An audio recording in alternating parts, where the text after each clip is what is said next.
नमस्कार, उत्तराखंड एक्सप्रेस में आप सभी का स्वागत है। मैं हूं नीलू। करते हैं खबरों की शुरुआत। सबसे पहले खबर उत्तरकाशी से, जहां पर कल सीएम धामी के दौरे के बाद हिंदुवादी संगठनों के प्रदर्शन पर लाठीचार्ज कराने वाले जिम्मेदार अधिकारियों पर कार्रवाई हुई है और डीएसपी प्रशांत कुमार और एडीएम रजा अब्बास को हटा दिया गया है और एडीएम रजा अब्बास को शासन से अटैच कर दिया गया है, जबकि deputy SP Prashant Kumar police headquarter से अटैच कर दिए गए। अभी कुछ दिन पहले जिस तरह से प्रदर्शन देखने को मिला था उत्तरकाशी में, उसके बाद वहां पर हिंदू संगठनों के ऊपर लाठीचार्ज किया गया था।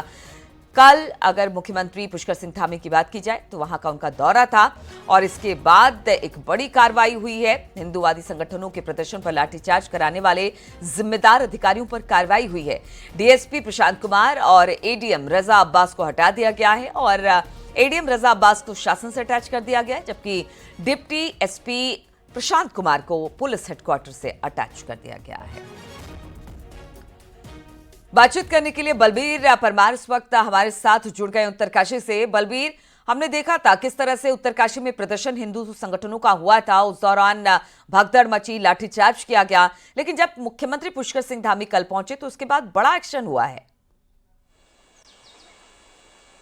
तो बिल्कुल सीएम जब उत्तरकाशी पहुंचे, हिंदू संगठन के लोग भी उनसे मिले और जो भाजपा विधायक है और जो भाजपा से जुड़े हुए नेता है उन्होंने भी उनसे मुलाकात की और उन्होंने अपनी नाराजगी व्यक्त की कि किस तरह से लाठीचार्ज को संभाला जा सकता था, क्योंकि एक मिल्टन की बोतल जब गिरी तो उसके बाद सीधे लाठीचार्ज हो गए और कई जो भाजपा कार्यकर्ता थे या फिर जो हिंदू संगठन से जुड़े लोग थे वो घायल हो गए थे और फिर उसके बाद बड़ी संख्या में पथराव हुआ, जिसके बाद पुलिसकर्मी भी घायल हुए।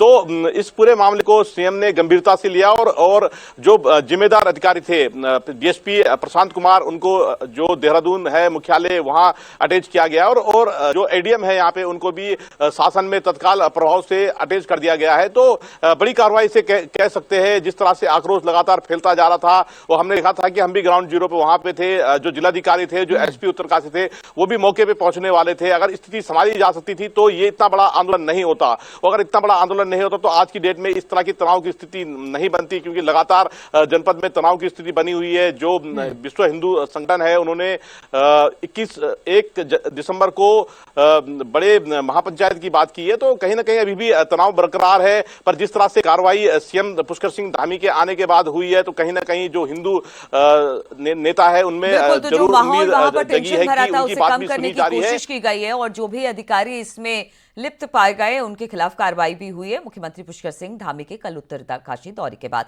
बहुत बहुत शुक्रिया आपका बलबीर, हमारे साथ जुड़ने के लिए। उत्तरकाशी में पिछले दिनों हुए मस्जिद और अतिक्रमण को लेकर हुए बवाल को लेकर हिंदू संगठन ने एक बार फिर से महापंचायत का ऐलान कर दिया है। विश्व हिंदू परिषद के प्रांत संयोजक अनुज वालिया का कहना है कि 25 नवंबर को तहसील स्तर पर प्रशासन का ज्ञापन दिए जाएंगे और 1 दिसंबर को रामलीला मैदान में महापंचायत होगी। अनुज वालिया ने यह भी कहा कि जिसे मस्जिद बताया जा रहा है उस मकान के कागज अवैध हैं और वो एक आतंकवादी सेंटर बना हुआ है। गतिविधि इसके द्वारा संचालित की जा रही है, उनकी सबकी जांच करके इसे प्रतिबंधित करना चाहिए, इस पर रोक लगनी चाहिए, इस पर धार्मिक गतिविधियों पर रोक लगनी चाहिए। इन मांगों को लेकर हम 25 तारीख को सभी तीनों तहसील में ज्ञापन देने वाले हैं और 1 तारीख को एक बड़ी महापंचायत रामलीला ग्राउंड में अपने द्वारा की जाने वाली है। और सर्दियां शुरू होते ही कॉर्बेट में बाघों का खौफ शुरू हो चुका है। मंगलवार को यहां जंगल में लकड़ी बीनने गई कौशल्या देवी को बाघ ने उन पर हमला कर दिया और मौत के घाट उतार दिया। ऐसे में ग्रामीणों का अब जंगल की ओर जाना बंद हो चुका है, जिससे इन ग्रामीणों को घर में चूल्हा जलाने के लिए लकड़ियां मिल पाना मुश्किल हो गया है। साथ ही ये लोग जंगल से मवेशियों के लिए चारा भी लाती हैं। अब मवेशियों के लिए चारा जुटाना भी इन्हें भारी पड़ रहा है। हालांकि गुरुवार को कॉर्बेट के डायरेक्टर ने गांव जाकर इनसे मुलाकात की और हर संभव मदद का भरोसा भी दिया।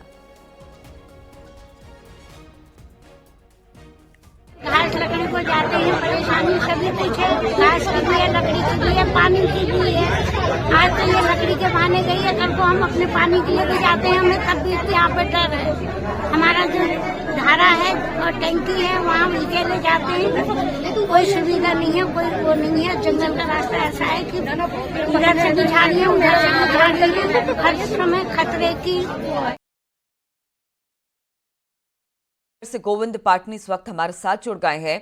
गोविंद, अगर रामनगर का खासतौर पर कॉर्बेट के आसपास का इलाका हमने देखा कि किस तरह से वहां पर हर रोज जो लोग हैं, जो गांव बसे हुए हैं, उनको दिक्कत आती है और इस तरह से वहां पर हमले गुलदार के होते हैं या फिर बाघों के हमले होते हैं। अब ऐसे में क्या किस तरह का आश्वासन कॉर्बेट प्रशासन की तरफ से, ताकि इन लोगों के लिए रोजमर्रा की जिंदगी आसान हो जाए? देखिए, आपको बताना चाहूँगा कि सर्दियों में मैक्सिमम ये मामले होते हैं। सर्दियाँ जब शुरू होती हैं और सर्दियाँ जब चल रही होती हैं तो उस वक्त पे कॉन्फ्लिक्ट बढ़ जाता है। बाघों के साथ इंसान का कॉन्फ्लिक्ट बढ़ता है। इंसान की मजबूरी है कि उसे लकड़ी और चारे के लिए जंगल जाना है, और वो वहाँ इसलिए जाते हैं कि लकड़ी और चारा लेके आए, लेकिन इसी दौरान इस तरह के हादसे पेश आते हैं जब इस तरह से लोगों पर अटैक होता है। कल गुरुवार को जो है जो कॉर्बेट के डायरेक्टर हैं वो वहाँ गए थे। उन्होंने जो है ग्रामीणों से बात की और जो महिला थी जिसकी मौत हुई थी उनके परिजनों को उसके मुआवजे का चेक भी सौंपा। साथ में उन्होंने उनसे बात भी की और लोगों से कहा है कि वो अभी जंगल की तरफ न जाएं। वहाँ कैमरा ट्रैप और विभिन्न तरीकों से मॉनिटरिंग की जा रही है। साथ में उन्होंने 309 जो NH है उस पर भी लोगों से अपील की है कि इस पर भी लोग जो है देर शाम जो है टू व्हीलर में जाने से बचें, क्योंकि वो इलाका जो NH 309 है उससे लगा हुआ है। तो यहाँ पर इस तरह की घटनाएं हम कुछ सालों से देख रहे हैं कि बढ़ी हुई हैं, और इस जो लोग आते जाते हैं कई बार बाइक सवारों पर भी बाघों ने हमले किए हैं। तो कुल मिलाकर के ये जो स्थितियां बन रही हैं उससे इनके चारे और लकड़ी की तो समस्या हो ही रही है। साथ में ये भी हम कह सकते हैं कि जो पानी है, जो यहाँ के ग्रामीणों का कहना है कि उन्हें पानी के लिए भी वहां जाना पड़ता है। अगर पानी ही नहीं मिलेगा तो इनके लिए तो बहुत बड़ी दिक्कत हो जाएगी। जी चलिए ठीक है, बहुत बहुत शुक्रिया आपका गोविंद जानकारी देने के लिए। तो ग्रामीणों का ये कहना है कि रोजमर्रा की जिंदगी में उन्हें काफी दिक्कत हो जाएगी अगर उनके लिए कुछ ना किया गया हो और खासतौर पर बाघों को लेकर किसी तरह से समस्या का समाधान ना निकाला जाए तो।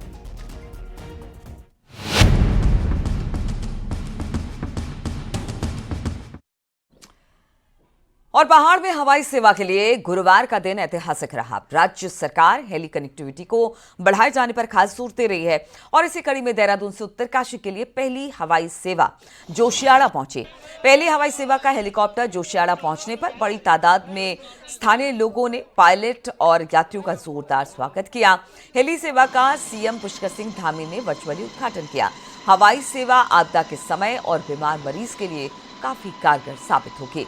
स्थानीय लोगों ने हवाई सेवा शुरू होने पर सीएम पुष्कर सिंह धामी का आभार व्यक्त किया।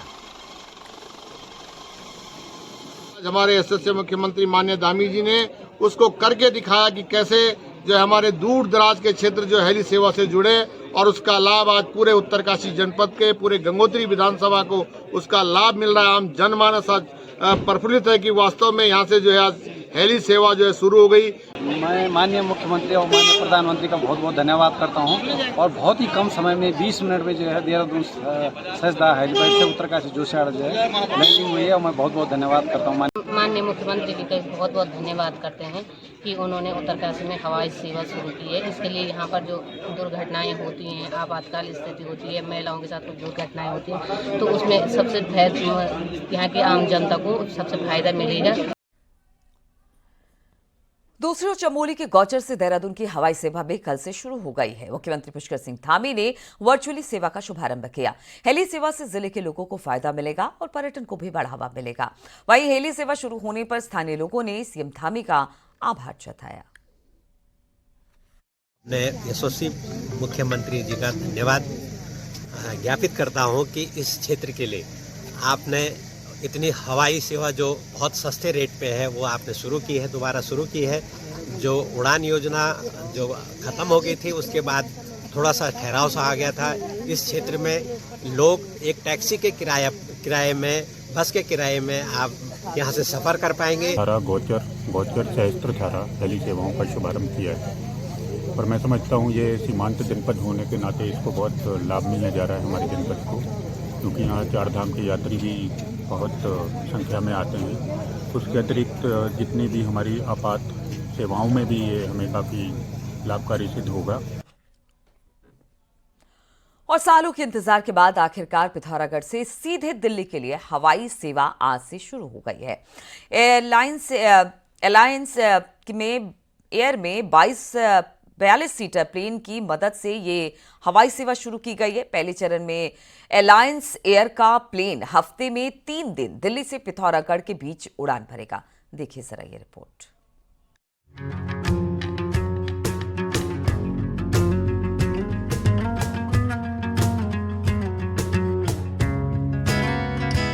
बीते 4 सालों से बंद पड़ी पिथौरागढ़ दिल्ली हाईवे सर्विस एक बार फिर शुरू हो गई है। दिल्ली से 21 यात्रियों के साथ अलायंस एयर का 42 seater plane Naini Saini airport पहुंचा। अलायंस एयर की पहली फ्लाइट का वाटर कैनन के साथ स्वागत भी किया गया। 12 घंटे का कठिन सफर 1 घंटे में तय होने से यात्रियों की खुशी का ठिकाना नहीं। तो इससे बढ़िया टाइम सेविंग तो हमारा और कुछ है ही नहीं, और हमारे लिए खुशी की बात, इससे बड़ी खुशी बात है ही नहीं कि जो हम 14 घंटे जब हम जर्नी करते थे, आज हम 1.5 घंटे में जर्नी पूरी कर ले रहे हैं। और हमें कोई लैंड साइड में फंसने का कुछ ऐसा भी इशू नहीं, हम किसी लैंड में फंस जाएंगे, आराम से दिल्ली से बैठेंगे और सीधा पिथौरागढ़ लैंड करेंगे। It was a beautiful journey और 1 घंटे के अंदर ही मैं पूरी यात्रा कंप्लीट हो गई थी। और मैं सिंगापुर से आई हूँ और मुझे बस today morning only I have started और आज ही मैं पहुँच गई। बहुत अच्छा लगा। पिथौरागढ़ से देहरादून और पंतनगर के लिए हवाई सर्विस पहले ही शुरू हो चुकी है। ऐसे में अब बॉर्डर जिला हवाई सेवा के जरिए देहरादून पंतनगर के साथ ही दिल्ली से भी जुड़ गया है। पहले दिन दिल्ली से 21 यात्रियों ने पिथौरागढ़ के लिए उड़ान भरी, जबकि 27 यात्रियों के साथ प्लेन दिल्ली को रवाना हुआ। दिल्ली पिथौरागढ़ के बीच हवाई सेवा शुरू होने से जहां पर्यटन कारोबार को खासा फायदा होने की उम्मीद है।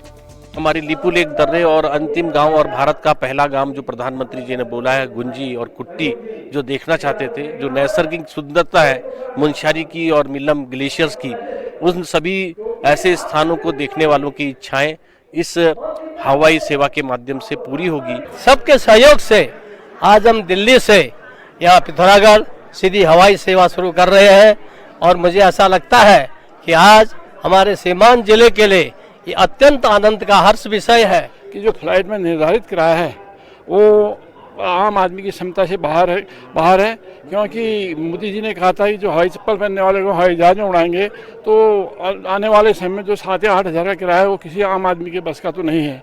तो दिल्ली के लिए रेगुलर हवाई सेवा शुरू होने से नई उम्मीदों को भी पंख लग रहे हैं। हवाई सेवा के जरिए जहां देश दुनिया में फैले पहाड़ के लोग आसानी से अपनी माटी से जुड़ पाएंगे, वहीं कई मायनों में ये सर्विस मील का पत्थर साबित हो सकेगी। 4 साल के लंबे इंतजार के बाद एक बार फिर पिथौरागढ़ से दिल्ली के बीच सीधी हवाई सेवा शुरू हुई है। उम्मीद जताई जा रही है कि इससे जहां एक और लोगों की राह आसान होगी, वहीं पर्यटन कारोबार भी परवान चढ़ेगा। विजयवर्धन उप्रेती, न्यूज 18 पिथौरागढ़। राज्य स्थापना दिवस यानी कि 9 नवंबर को मुख्यमंत्री पुष्कर सिंह धामी राज्य में यूनिफॉर्म सिविल कोड यानी कि यूसीसी लागू करने की तारीख की घोषणा कर सकते हैं। सूत्रों की माने तो यूसीसी लागू करने की डेट मार्च 2025 तक हो सकती है। गुरुवार को दून यूनिवर्सिटी में आयोजित प्रवासी सम्मेलन में मुख्यमंत्री पुष्कर सिंह धामी ने यह कहकर इस बात के संकेत भी दिए कि जल्द ही राज्य में यूनिफॉर्म सिविल कोड लागू करने की डेट घोषित कर दी जाएगी। दरअसल यूनिफॉर्म सिविल कोड की रूलिंग तैयार होने के बाद अभी अधिकारियों कर्मचारियों को इसकी ट्रेनिंग देनी बाकी है। यूसीसी की नियमावली बनाने में शामिल रही कमेटी अब ट्रेनिंग की कार्य योजना और मास्टर ट्रेनर तैयार करेगी। मास्टर ट्रेनर पूरे प्रदेश में कर्मियों को इसकी ट्रेनिंग देंगे। प्राप्त हुआ देश की आजादी के बाद पहला राज्य उत्तराखंड देश का बन गया कि यूसीसी हमारा यहाँ पर विधेयक के रूप में पारित हुआ। माननीय राष्ट्रपति महोदय ने भी हमको जो है उसमें अपना अनुमोदन दे दिया और उसके बाद एक्ट बनाने के लिए, उसको लागू करने के लिए भी हमने हमारे मुख्य सचिव श्री शत्रुघ्न सिंह जी की अध्यक्षता में वो कमेटी बनाई थी। उस कमेटी ने सारा काम करके वो भी हमको दे दिया। एक बड़ा लगभग प्रशिक्षण का कार्यक्रम होना है और जल्दी हम उस तिथि का भी ऐलान कर देंगे कि हम यूसीसी राज्य के अंदर कब से लागू करेंगे।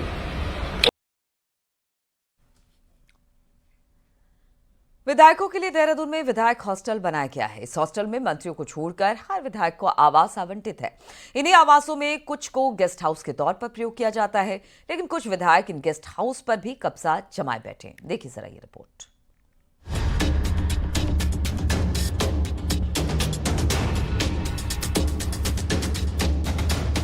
उत्तराखंड में विधायकों के लिए विधायक हॉस्टल बनाया गया है। यहाँ 70 विधायकों के लिए 70 आवास की व्यवस्था है, लेकिन इनमें से भी मंत्री, नेता प्रतिपक्ष, स्पीकर आदि को अलग आवास आवंटित होने के कारण विधायक हॉस्टल में 12 से 15 आवास खाली रहते हैं, जिनको राज्य संपत्ति विभाग गेस्ट हाउस के तौर पर प्रयोग करता है। इस गेस्ट हाउस का प्रयोग विधायकों से मिलने आने वाले कार्यकर्ताओं या जरूरतमंद को सस्ती दरों पर ठहराने के लिए होता था, लेकिन वर्तमान में कुछ विधायकों ने उनको आवंटित आवास के अतिरिक्त इन गेस्ट हाउस पर भी कब्जा जमाया हुआ है, जिससे अन्य विधायकों को ही दिक्कत नहीं होती। दूर दराज से उनको मिलने आने वाले कार्यकर्ताओं को भी रात होटलों में बितानी पड़ती है। नेता प्रतिपक्ष बनने के बाद यशपाल आर्य को कैंट रोड पर बंगला मिला, लेकिन विधायक हॉस्टल का आवास भी अपने पास रखा है। कैबिनेट मंत्री गणेश जोशी, सुबोध उनियाल को भी अलग से बंगला आवंटित है, लेकिन दोनों मंत्रियों ने विधायक हॉस्टल का आवास भी खाली नहीं किया। उपनेता प्रतिपक्ष भुवन कापड़ी, विधायक दुर्गेश्वर लाल, विधायक शक्तिलाल शाह भी अतिरिक्त गेस्ट हाउस पर भी अपना ताला लगाए हुए हैं। विधायक राजकुमार पौरी, अनिल नौटियाल, संजय डोभाल, सुरेश चौहान, प्रमोद नैनवाल, फकीर राम टमटा ने भी टाइप बी गेस्ट हाउस घेरे हुए हैं। विधायक आवास में संबंधित एमएलए से अलावा कुछ कमरे वहां पे खाली थे, जो कार्यकर्ता दूर दराज से आते थे उनके कम शुल्क में उनकी व्यवस्था हो जाती थी वहां पे, किंतु आज के दिन में वहां पे कोई भी कमरा खाली नहीं है और ये तर्कसंगत नहीं है। ये विधानसभा को भी देखना चाहिए और राज्य संपत्ति विभाग को देखना चाहिए कि उचित व्यवस्था नहीं है। मुझे लगता है कब्जा तो कोई नहीं करेगा, क्योंकि उत्तराखंड में तो कम से कम ऐसे विधायक नहीं है, न ऐसे मंत्री हैं कि जो संपत्ति को कब्जा करें। हाँ, ये हो सकता है कि वो यहाँ पर आके रुकते हों और लंबी अवधि के लिए रुकते हों, उसके कारण चाबी उनके पास हो सकती है, लेकिन उसको कब्जा तो नहीं कह सकते। अगर उनका अधिकार है तो उनको अलॉट भी हुआ होगा कि जब वो रहना चाहेंगे तो रहते होंगे।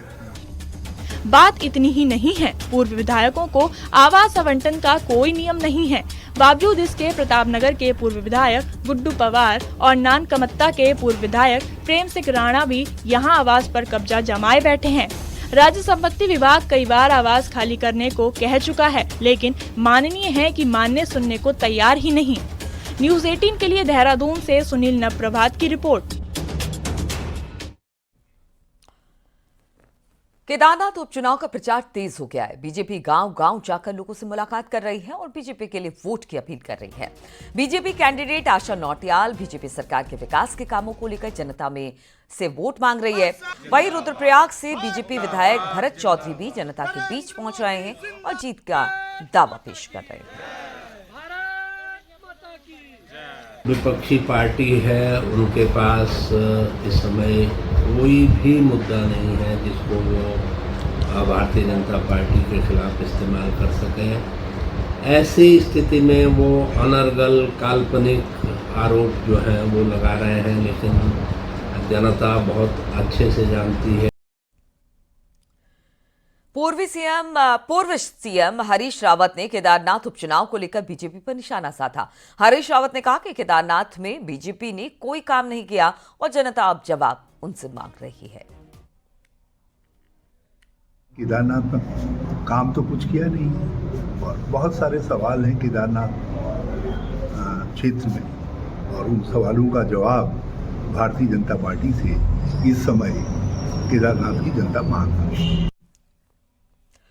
तो उपचुनाव केदारनाथ में होना है और चर्चा हरिद्वार को लेकर उठ खड़ी हुई है। कांग्रेस मंगलौर की जीत को हरिद्वार की जीत बता रही है, तो बीजेपी और संतों का कहना है कि कांग्रेस का प्लान हरिद्वार को मंगलौर बनाने का है। देखिए जरा ये रिपोर्ट।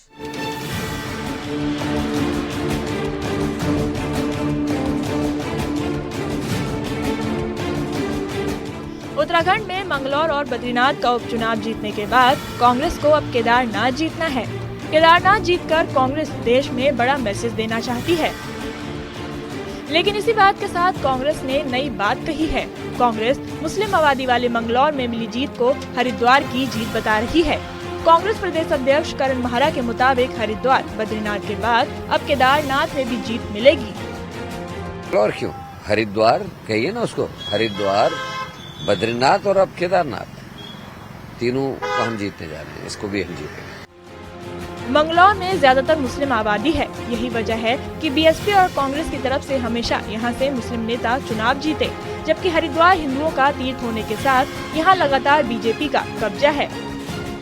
ऐसे में मंगलौर की जीत को हरिद्वार की जीत बताने वाली कांग्रेस की बात बीजेपी और संतों के गले नहीं उतर रही।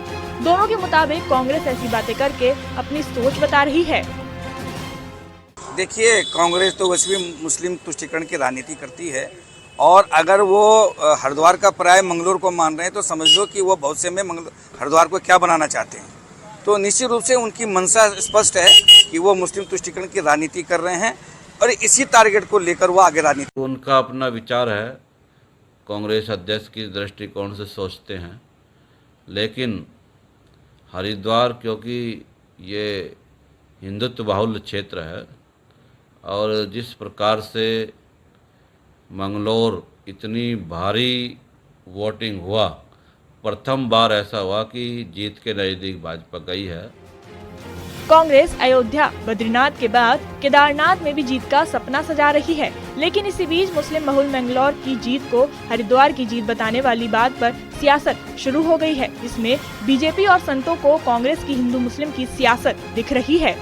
हरिद्वार से पुलकर शुक्ला के साथ दीपांकर भट्ट, न्यूज़ 18, देहरादून। और देहरादून से बड़ी खबर आ रही है, जहां पर बुधवार को प्रमुख सचिव मीनाक्षी सुंदरम ने बेरोजगार संघ के नेता बॉबी पवार पर अभद्रता करने के मामले को लेकर सचिवालय संघ का आज कार्य बहिष्कार का ऐलान किया है, जिसके बाद आज सचिवालय कर्मी आधे दिन के कार्य बहिष्कार पर रहेंगे। सचिवालय संघ ने आरोपियों की जल्द गिरफ्तारी की मांग भी की है। वहीं मामले में आईएएस एसोसिएशन की ओर से दिलीप जावलकर ने घटना का विरोध किया और आरोप के खिलाफ कड़ी कार्रवाई करने की मांग की है। वहीं प्रमुख सचिव सुंदरम के स्टाफ ने पुलिस को कंप्लेंट दी है, जिसमें कहा गया है कि बॉबी पवार ने 2 साथियों के साथ ऑफिस में घुसकर अधिकारियों के साथ बदतमीजी की, और जब उन्हें बाहर ले जाने के लिए कहा गया तो आरोपी स्टाफ के साथ गाली गलौज और मारपीट पर उतर आए। इसका टेंडर कोई एविडेंस है, लाइए। और मैं कह रहा हूँ एविडेंस है, आपके कैबिन में सीसीटीवी फुटेज लगा हुआ है, उसकी सीसीटीवी कैमरा लगा हुआ है, उसकी वीडियो निकालिए, उसके फोटो निकालिए। वरिष्ठ जनप्रतिनिधि इस तरह से आचरण करेंगे तो छोटे स्तर के कार्यालयों में कर्मचारियों को कार्य करने में बहुत दिक्कत होगी, बहुत समस्या का सामना करना पड़ेगा, जो कि उचित नहीं है। परिषद इस प्रकार के किसी भी कृत्य का विरोध करती है और कल की हुई घटना के उच्च स्तरीय जांच की मांग करती है।